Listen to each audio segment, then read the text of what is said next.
stylist. We've talked about the knee on belly, being in that position, but this one, this puts us in a bit of a position where we can do some attacks but we get a decent amount of control. Okay?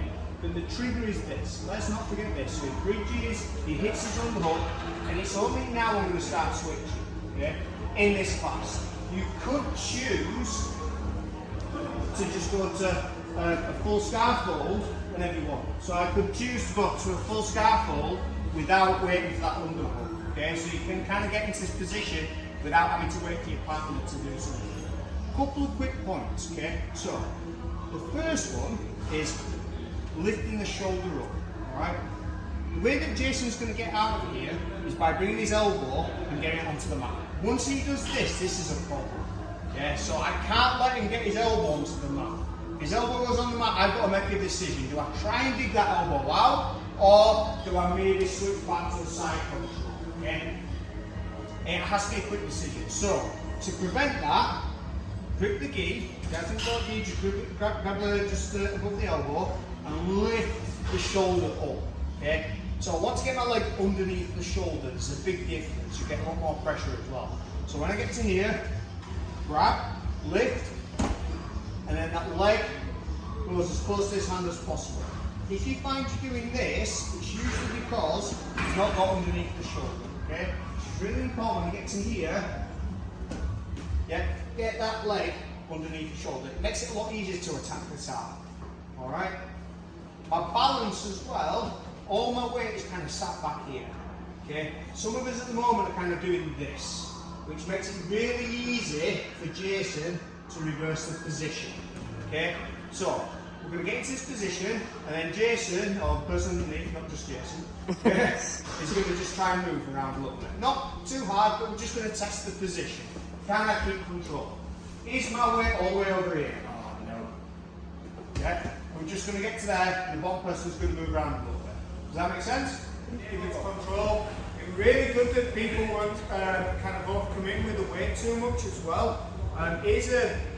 It's one of those positions like you get certain styles and certain martial arts which are really good at this, like wrestling and judo. Like they're really good at this kind of full kezakatame, full scaffold position, because in both of those styles, if you keep someone on the mat for a certain period of time, whether it's a couple of seconds in wrestling or 20 odd seconds in judo, you win the match. So like when you go against a judo player, their scaffold can feel pretty strong and pretty awful, because that's part of their game. So like being able to kind of use this and work through this position, it's really important not only for kind of jiu-jitsu, but when you start sparring against different styles. We've got some really good opportunities to submit as well. Okay, so from here again, same thing.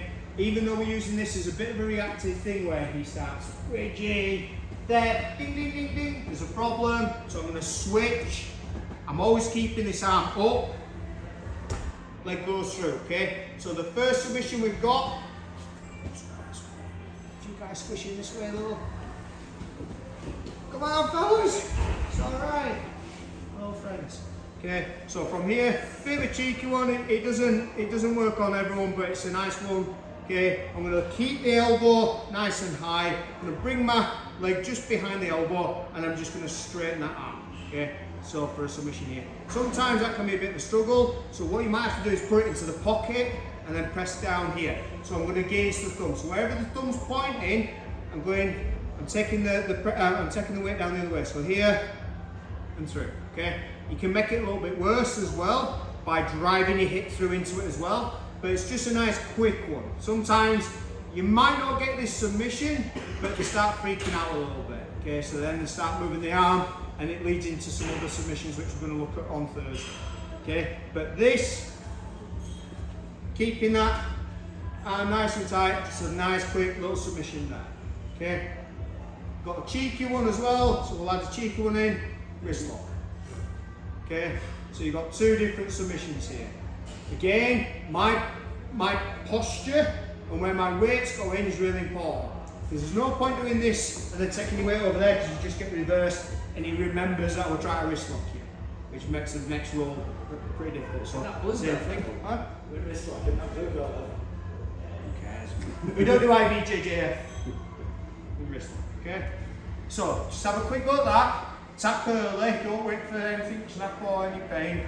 Yeah, get into the same position, straighten the arm, straight arm lock and a little wrist lock. Okay, give it a go. That's right, 1, 2, 3.